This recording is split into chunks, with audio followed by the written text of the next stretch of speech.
बहुत समय पहले की बात है। भारत के एक छोटे से गांव में, जिसका नाम अमरपुर था। अमरपुर बहुत ही खूबसूरत और शांत जगह थी। वहाँ हर तरफ हरियाली फैली हुई थी और लोग बहुत ही सीधे सादे और मेहनती थे। गांव में एक किसान था जिसका नाम रमेश था।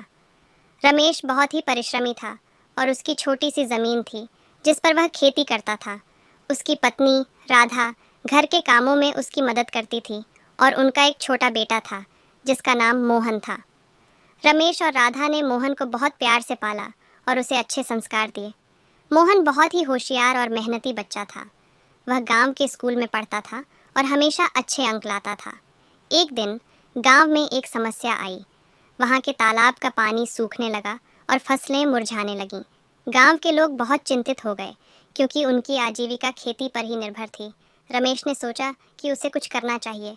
उसने गांव के बुजुर्गों से सलाह ली और उन्होंने बताया कि अगर तालाब को साफ कर दिया जाए और उसमें नई मिट्टी डाली जाए तो पानी वापस आ सकता है। रमेश ने गांव के लोगों को इकट्ठा किया और सबको मिलकर तालाब साफ करने की योजना बनाई।